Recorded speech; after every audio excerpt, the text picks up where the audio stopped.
अगले दिन सुबह का सूरज धीरे धीरे अपनी सुनहरी रोशनी फैला रहा था। तीनों बहनें, सारा, इकरा और अतिया, पिछले दिन की हंसी मजाक के बाद काफी अच्छे मूड में थी। लेकिन आज का दिन उन्हें एक नया सबक देने वाला था। सारा ने देखा कि इकरा थोड़ी उदास लग रही है। वो उसके पास जाकर बोली, क्या हुआ इकरा, तुम कुछ परेशान लग रही हो। इकरा ने हल्की झिझक के साथ कहा, कल जो छोटी सी बात हुई थी, आप दोनों तो हंसने लगी, लेकिन जो मैंने कहा था उसे किसी ने सीरियसली नहीं लिया। अतिया ने नरमी से कहा, अरे इकरा, हमें लगा तुम मजाक कर रही हो, लेकिन तुम्हारी बातें भी जरूरी होती हैं, हमें समझना चाहिए था। सारा ने गहरी सांस लेते हुए कहा, हाँ, तुम बिल्कुल सही कह रही हो, हमने उसे मजाक में ले लिया। आज हम सच में ध्यान से सुनेंगे। ये सुनकर इकरा के चेहरे पर हल्की सी मुस्कान आ गई। तीनों बहनें एक साथ बैठी और आज का नाश्ता बड़े प्यार और आराम से तैयार करने लगी। सारा ने सबके लिए अंडे और पराठे बनाए, इकरा ने चाय तैयार की और अतिया ने ताजे फल काटकर प्लेट में रखे। नाश्ता बनाते समय अतिया बोली, आज सब धीरे धीरे खाना, हम जल्दी में नहीं हैं। तीनों हंस पड़ी, हाँ, आज आराम से खाएंगे और बातें करेंगे। नाश्ते के दौरान वे सब एक दूसरे की बातें ध्यान से सुन रही थी।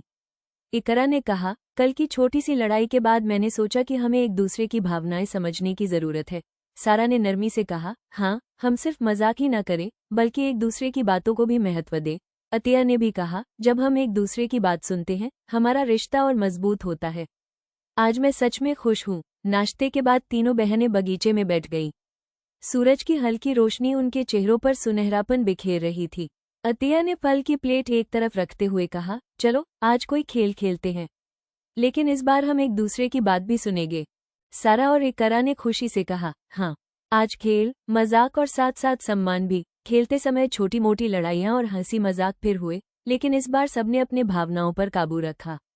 अगर कोई थोड़ा नाराज हुआ तो दूसरे ने प्यार से समझाया और फिर सब हंस पड़े। खेल खत्म होने के बाद इकरा बोली, आज सच में अच्छा लगा।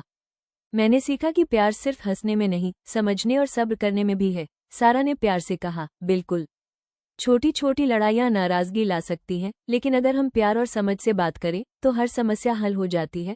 अतिया ने कहा, और कभी कभी एक दूसरे की बात चुपचाप सुन लेना ही सबसे बड़ा तोहफा होता है। शाम को तीनों बहनें बगीचे में चाय लेकर बैठीं। सूरज धीरे धीरे ढल रहा था और हवा में हल्की ठंडक थी। अतिया हंसते हुए बोली, आज का दिन सच में बहुत अच्छा था। हमें रोज एक दूसरे की बात सुननी चाहिए और उनकी भावनाओं की कद्र करनी चाहिए। सारा ने मुस्कुराकर कहा, हाँ, यही असली प्यार है, समझ, सब्र और एक दूसरे का साथ। इकरा ने मजाक में कहा, तो क्या कल भी ऐसे ही बातें करेंगे और शायद थोड़ा हंसेंगे भी। तीनों जोर से हंस पड़ी।